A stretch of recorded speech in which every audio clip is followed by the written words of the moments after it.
There are 651 GameCube games, and I'm trying to beat them all while at the mercy of this horrendous wheel. Welcome to Beating the GameCube. Game 33 is Wallace and Gromit in Project Zoo. Released in 2003, it was developed by Frontier and published by BAM Entertainment. I love Wallace and Gromit. Ever since I was a kid, I've enjoyed the short movies, and I rewatch Curse the Were-Rabbit quite frequently. Prior to this challenge, I wasn't even aware that the duo were on the GameCube, so it was a really nice surprise when we rolled it. After Starsky and Hutch, I was hoping that this would rebuild my faith in licensed properties. Did we celebrate with mountains of cheese? Or did we choose the wrong trousers? Let's find out. We jumped into the main menu and were greeted with the iconic theme music. Ah, memories. I'm a big fan of thematic interfaces and find this one particularly cool. The options were also solid, there's no controller rebindings, but there are volume sliders and a few extra bits, which is always good. The only game mode is the story, so I will be beating that. The story kicks off with a cutscene with Wallace and Gromit having sponsored a polar bear pup called Archie at their local zoo, and it's his birthday, thus they plan a visit to give him his fishy gift. Peter Sallis returns to voice Wallace, and the voice acting and sound design are fantastic. Gromit, what are you doing? Heavens above, Gromit, it's Archie. And he's sending us a message by airmail. Let me see that. Blinking Nora, Gromit. And there's more and all. SOS Archie, the little lad's in trouble. Feathers McGraw. But he's supposed to be doing porridge in the penguin house. Feathers McGraw is the villain from The Wrong Trousers, and he has taken over the zoo for yet-to-be-revealed nefarious means. After using a Trojan penguin to infiltrate the zoo, our protagonists give chase and the adventure begins. In classic platformer fashion, the game is divided into an assortment of areas. The initial location is the jungle enclosure. Feathers is forcing animals to do hard labor by caging their babies and putting them in perilous spots. Only one man and his dog can stop him. Gromit is the playable character, with Wallace only being moved by player suggestion. Wallace has always been kind of a well-meaning but bumbling character, leaving Gromit to do most of the heroics. Here though, he's at least a bit more involved. His main job is building new tools for Gromit from the nuts and bolts that we collect on our travels. Our first such weapon was the banana gun, and now armed with potassium power, I was ready to explore the jungle. Each area is really vast and chock full of platforming. It reminds me of games like Banjo-Kazooie, where you have a combination of necessary and optional collectibles spread across the broad environments. It's pretty easy to get lost, and there were a number of times where I was not sure how to proceed. Thankfully, there are some optional tutorial speakers, and a spiffy man will offer you helpful hints if you interact with them. Varying your speed may help you to cross narrow platforms. There is also a to-do list, and you can check up on that at any time. The mandatory objectives are typically to rescue the baby animal in each area, gather enough nuts and bolts to solve environmental puzzles, and unlock the next area. There's tons of optional challenges, and these yield gold coins. Every 10 acquired will unlock a movie in the main menu. The majority of these, though, are just clips from The Wrong Trousers. Initially, I was collecting all of them, but eventually I focused mainly on the story. Much like the shows and movies, the game just oozes personality, with so many cute little details sprinkled in. Health is restored by collecting Jacob's Crackers, a very popular brand in the UK. Gromit swims by doggy paddling, and just like in the show, he's a silent protagonist. All of his communication is done via facial expressions. I also love how they translate the clay aesthetic from the stop motion. All the fat little animals with big eyes are just super cute. Feathers McGraw also has that same dead-eyed evil look as well. So yeah, I was digging this early on. It was cute and decently fun. The main feature by far is the platforming. Gromit can climb, swing, do an assortment of Mario-esque jumps, as well as smash objects and damage enemies with melee attacks. In addition to all of that, you have the various gadgets and weapons that Wallace builds throughout the adventure. I did find the controls a little clunky in places. I don't think the inputs for certain jumps were responsive enough, and the camera could be a pain too. I had to try and enjoy the positive elements despite the jankier parts. Go up to the cage.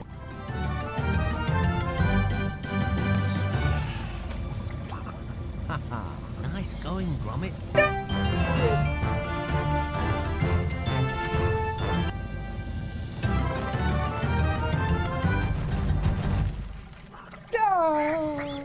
The main progression is dictated by golden tools. These are used to have Wallace either clear an obstacle or invent a new gizmo. Often the trickier platforming elements reward one of these tools, and you need about 80% per area to proceed. We moved on to part 2 of the jungle, and it was the monkey enclosure, and this was really fun. It makes ample use of the banana gun to both defend yourself against rogue monkeys and activate a series of target-shaped switches. I think they did an excellent job of using the first couple of areas to introduce the player to mechanics. I'm a big fan of devs that make teaching the player part of the level design. This segment was decently linear, which allowed for slowly ramping complexity, and then before long, I'd rescued my next wee elephant, and that unlocked the final section of the jungle, the temple. One thing I discovered while fighting my way down is that death will cause you to load back to the last objective you've completed.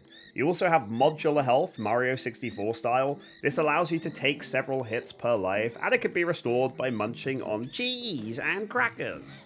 Pretty much all of the areas are 3 sections long, with 1 per baby animal, so it was now time to venture into the temple and rescue the last little Dumbo. I felt the pacing of these early sections was pretty good. It was about 10 to 15 minutes per, and that included optional exploration and extra collectibles. I started out by nabbing a few golden tools needed to progress. These make a continuous magic jingling kind of sound when they're nearby, so even if they're not immediately apparent, you can usually track them down. As I mentioned earlier, Wallace could only be directed by the player rather than controlled. It could be pretty frustrating having to watch him trundle along to where you summon him, as it shows you his entire journey on foot. But it is cool that the pathing is solid, and you will often need him to move forwards. I frequently found myself doing puzzles and platforming segments that turned out to only be for a golden coin. A few of them were fun, but they are essentially busy work in the end. On my travels, I did find a torch, and that was the second tool in my kit. Putting it away extinguishes it, so you need to find a source of fire, then promptly use your lit torch to find the way forwards by burning an obstacle in your path. We also started encountering clockwork penguins, which make up the majority of enemies in the game. These basic ones just need to be meleeed, but there are much tougher ones later. I still had various causes to use the banana gun. Every tool does see use throughout the whole game, so once you've unlocked it, you will occasionally need to switch to it with a radial menu to clear the specific hurdle it's needed for. At the end of this section, Wallace got himself stuck whilst trying to rescue the baby elephant, and then I had to do a Prince of Persia style section, navigating across a series of fiendish traps. Once we rescued the baby properly, we had an Indiana Jones style boulder scene, and the destruction it caused revealed the way that led to the first boss fight. A cutscene reveals that Feathers has turned the underbelly of the zoo into a mine, and we'll need to chase him down inside it. Wallace cobbles together some special go higher springy boots, patent pending, and these will allow Gromit access to where Feathers is lurking. This boss fight was very simple. Use melee attacks to destroy a small army of robot penguins, and then dodge the driller when it charges. Once Feathers gets himself stuck in the wall, I boinged about with my springy boots and did a butt slam onto the conveniently exposed fuel source. Rinse and repeat, dodge some flames to avoid becoming a hot dog, and before long, his machine explodes. Ha ha! Me trusty number 3. Never leave home without one. Feathers McGraw! Come here, you! After him, Gromit.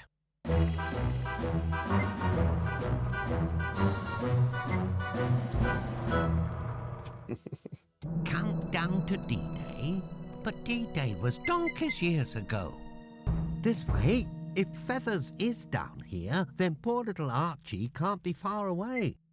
We now found ourselves in the mines, and these are worked by beavers whose babies have also been captured. Wallace, in classic fashion, bungles his way to safety, but that leaves Gromit with a much tougher path to traverse. Then it's on to the usual, find some golden tools, and rescue the Babs. The enemies started to ramp up in complexity from here. We have these little rolly things that can only be damaged from behind, being the main nuisance, but there are also armoured penguins with flamethrowers.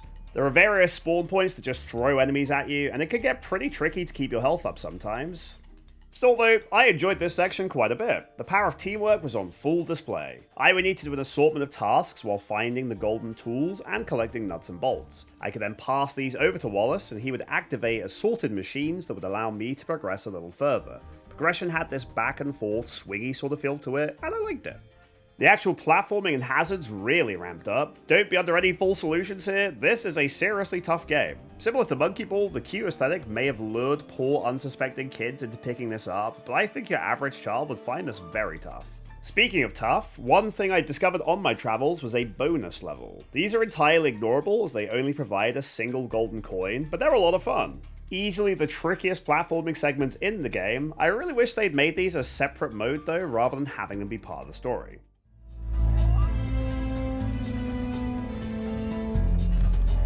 What? What was that? What was that, dude? Did like a backflip off the wall. Oh my god! I'm John Matrix! They didn't even tell me I could do this. Holy. I'm actually John Matrix. Having collected several golden tools, rescued my first baby beaver, and died quite a few times, that first area was done. We delved even deeper into the mines and entered what I think was one of the more enjoyable sections of the game. What made it so solid was that it was probably the single smallest platforming area. This meant it was incredibly dense and packed full of things to do within a short time frame. As much as I appreciate large explorable environments, this is where the game really shined. The golden tool requirements were gating the progression, meaning I had to do a series of puzzles and platforming challenges in quick succession to open the room up a little more at a time. I kinda wish the whole game had been more like this. It just felt incredibly focused and well constructed compared to some very underwhelming later areas. Having collected 6 golden tools so far, I was able to rescue my next baby beaver, and the parent activated the cranes, allowing me to progress even further. I spent a solid 10 minutes here trying to work out how to proceed as I couldn't figure out my way up. Turns out I had to ride a lift to a higher segment, but Wallace kept taking it without me, and I essentially had to shunt him out of the way so I could get in there too. But at long last, I did find tool number 7, and with that, it was inventing time. Of course, that's after watching Wallace trundle all the way over to where I need him to be. Go, lad. One porridge gun. Now's your chance to be a serial killer. Damn, the porridge gun's pretty cool, man. Not only does it look awesome, it has Gatling action. It's mostly used for gumming up gears and spinning targets at high speeds to unlock new platforming segments. My absolute favourite thing about this game is the tools and weapons you collect are never forgotten about. They continue to see action for the entire playthrough, and that really cultivates a feeling of progression. After I helped Wallace reach the top of the area, we saw Feathers flying a cute little helicopter through a giant drain. Once I finally reached the top myself, Wallace had constructed a twin-tub gyrocopter for us to give chase with, and thus it was time for our first vehicle section. I like this bit, it's short and sweet. I had to keep up with Feathers through a series of obstacles and tight turns. The controls for this bit are really sharp, honestly so much better than when you control Gromit. We finally had Feathers cornered, but of course he's always one step ahead. He plunged us into a trapdoor, and that led to my most loathed section of the game. After Wallace nearly killed me, I found myself trapped in the depths of a volcanic area. Up until this point, I'd felt the game was pretty polished, it was moving along nicely, but this section really tanked my enjoyment. The main tool we're armed with is a fire extinguisher, and that can be used to subdue various plumes of fire. That all worked well enough, but the platforming, dude, was so buggy and inconsistent, it really sucked. Often my jumps would glitch and I would find myself stuck in the lava, and that instantly tanks your health bar, meaning you have to walk back to the start no matter how far through you are. There was also a jump up to a ledge, and Gromit was just refusing to grab hold no matter what. This took a painfully long time to get past before he'd finally latch on. Combat also ramped up heavily. There's loads of those annoying fire-spewing armor penguins, and there's a steady stream of the respawning clockwork ones too. A death feels like a harsh setback when you need to fight your way through so many waves of them each time you fail. By far, though, the most infuriating part was yet to come. The animals held hostage in this section are gorillas, and with Feathers forcing the parents to hold barrels at you Donkey Kong style. The problem though is that half of these seem to be bugged out, they're either invisible, they have a giant hitbox, or in some cases, both.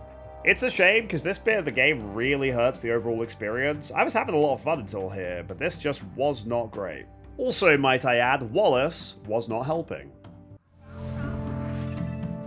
And about time too. What kept you? After he knocked me down into lava. And about time too. What kept you? Dude, they do a really good job of making it like the movie and the show. Because I'm working my absolute butt off here, and he's just being a dick. We still have 3 more areas to cover, and this video is becoming quite long, so I'm going to be moving more swiftly.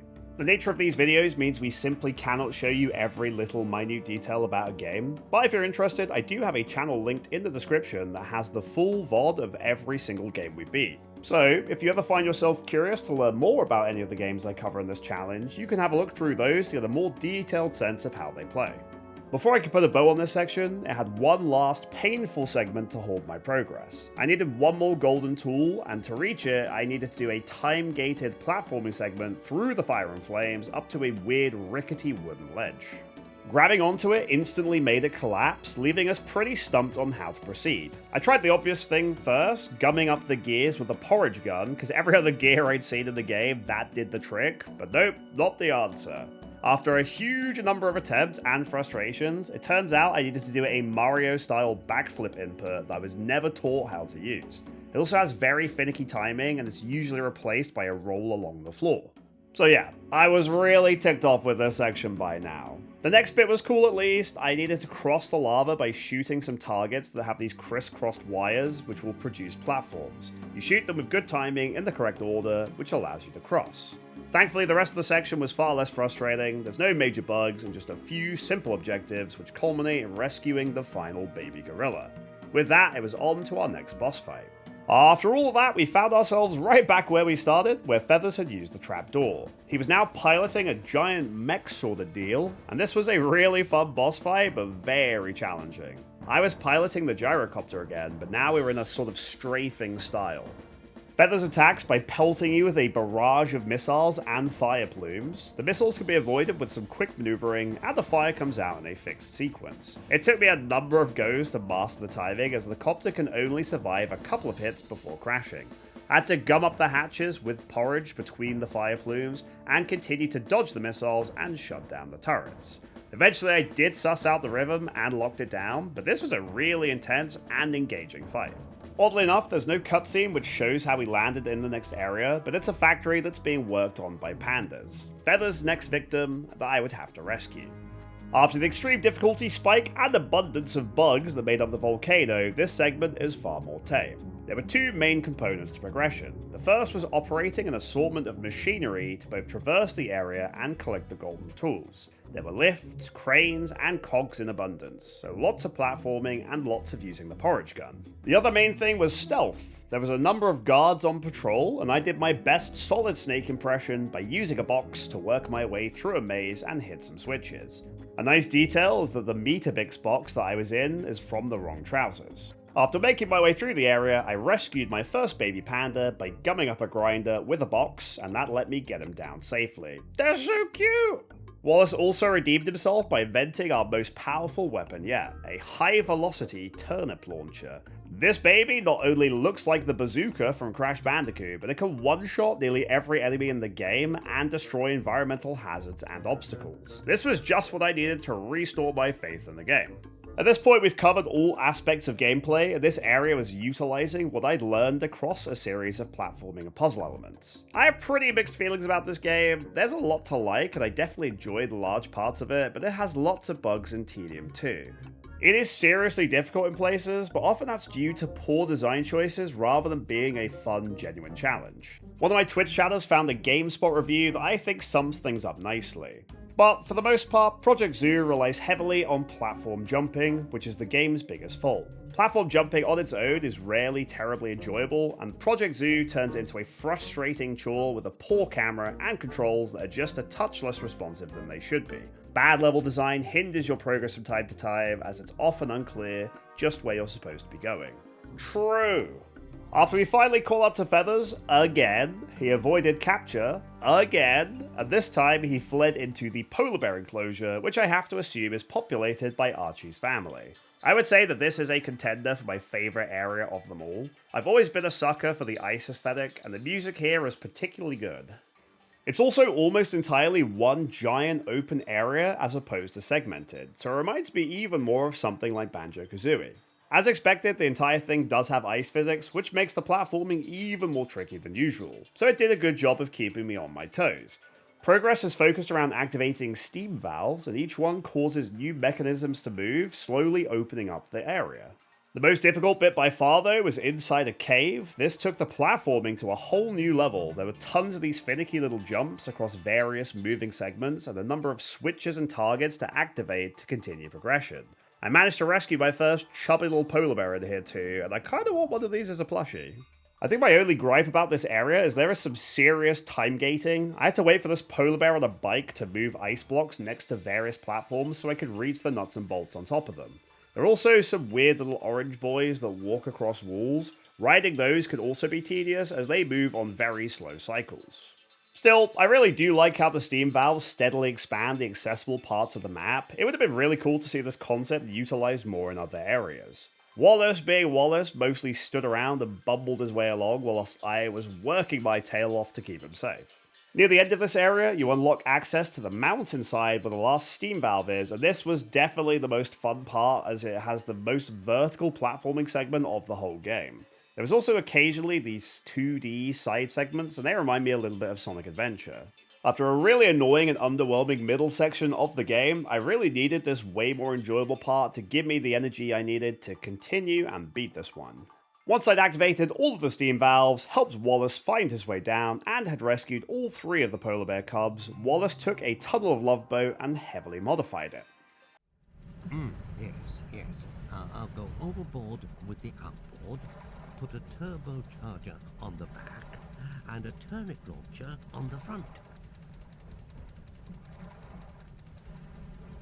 Can't do any harm to give it a go. The penultimate boss fight was a nautical spin on asteroids. I needed to dodge an onslaught of icebergs whilst blowing them up with turnips. They will shatter into smaller and quicker moving ones however, so things can get out of control really quickly. Steering the boat is also very clunky, so combine the quick intensity of the task at hand with the difficulty of moving where you want to, and you have a tough old nut to crack. It took me a number of goes, but I managed to get there in the end. With nowhere left to run, Feathers fled into the very bowels of the zoo, and we found out his objective behind all these awful deeds. He has built a giant diamond-o-matic by forcing the captured animals to build and operate it. After successfully manufacturing a diamond, he pushes Archie into the machine, the Fiend! So here we are at long last, the final section. There are 3 main objectives. Rescue Archie, release the captured baby zebras, or zebras for the Americans, and stop Feathers. But boy, it was not going to be easy. This factory is an OSHA violation incarnate. It's split up into a huge number of small segments, and each one consists of trying to keep Archie alive. There's a pretty staggering amount of hazards to handle: electric floors, enemies galore, platforms that dump you into a pit, and some spinny drill things, just to name a few. When Gromit touches a hazard, he takes damage, but Archie instantly dies, and he died a lot. Each time it happens, you get kicked back to the start of the section you're in, and that means things got really tedious really quickly. What especially ticked me off is that Wallace is just standing around like a lemon this whole time. This is unsurprisingly the most difficult section of the game, and it is long. I was risking life and limb to keep Archie alive, and I have to imagine Wallace just standing around going, "Where is that dog? Come on, lad." I also must admit, I very quickly came to loathe Archie. He's a character only introduced in this game, and I had no emotional attachment to him, so of how incredibly annoying it is to keep him alive, I was getting tired of him.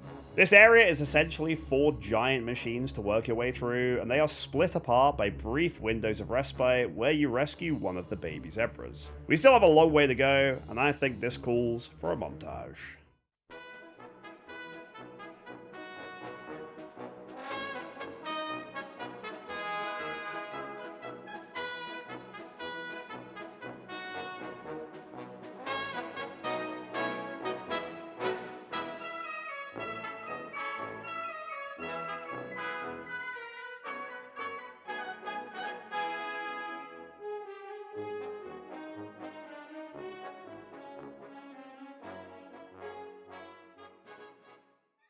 Oh, we're so close! At long last, we reached the final segment, and Wallace even decided to show up and do something. My job was to fend off a never-ending wave of those penguin bots while Wallace activates a machine that could save Archie. I also had to help him cross to each new section by shooting targets and temporarily stopping some fire plumes. Compared to all of the crazy platforming and nonsense I'd just gone through, this was a veritable picnic by comparison. Once the machine was active, a timer began, and I realized I had to hit the button before Archie got sizzled like a sausage. I wonder if failing to do so would have made me do this entire room again. I shudder to think.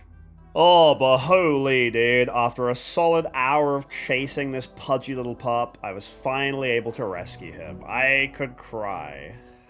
We'll soon have you back with your mum and dad, and we'll deal with Mr. Feathers McGraw. Yes, dude. Alright, chap. Final boss. It's been a long journey to get here, but this final fight is all that stands in our way. Feathers, being the crafty bird he is, has one more trick up his sleeve. Fighting this giant mecha penguin monstrosity was a cool way to end. As has been a recurring theme with almost every boss, this was not easy by any stretch. My main objective was to dodge his lunges and then shoot him in the butt with a turnip when he got himself stuck. This worked well initially, but after a few shots, he didn't seem vulnerable anymore. Add to that every time you successfully land a hit, the difficulty ramps and things get tricky. You can summon the various enemies that you battle throughout the game, shoot buzzsaws, and all other manner of fiendish tricks. There's an abundance of cheese and crackers throughout the area, and some ammo as well, so at least that's a good thing. On one of my subsequent attempts, Wallace told me to shoot him between the eyes. After those first few butt shots, Feathers begins to properly try and squash you, and after that, there's a brief window where you can shoot the bird himself. With the solution locked in, it was a matter of rinse or repeat, and with that, we had finally beaten this game. Well done, that dog. You saved us from a fake Western. Oi, come back here, you. You're supposed to be under arrest.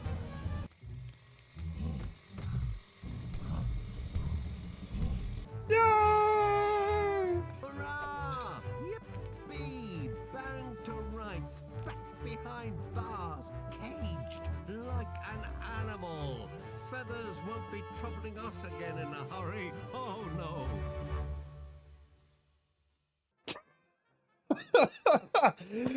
Oh, what a letdown of an ending after how hard that was. And that, my friends, concludes Wallace and Gromit in Project Zoo. A cute adaptation that started out amazingly, but did turn into a slog. It took me 6 hours and 11 minutes to beat, with a lot of that coming from the latter parts. I gave this an 8 for difficulty. This game is hard. Don't be fooled by the cute aesthetic. This is one of the more challenging titles we've done. Enjoyment scored a 5. I really liked the first couple of hours, but there's just too many problems to overlook as you go in. If you made it to the end, then please enjoy a sneak peek at what I'll be playing next time. We did the usual horrendous wheel spin, and this time it landed on Blood Rain. Several chatters mentioned having fond memories of playing this, and the trailer we watched certainly made it look unique. If you're looking for some blood-sucking and limb-chopping action, I'll see you for that one next time. Don't forget to like, comment, and subscribe. Bye-bye.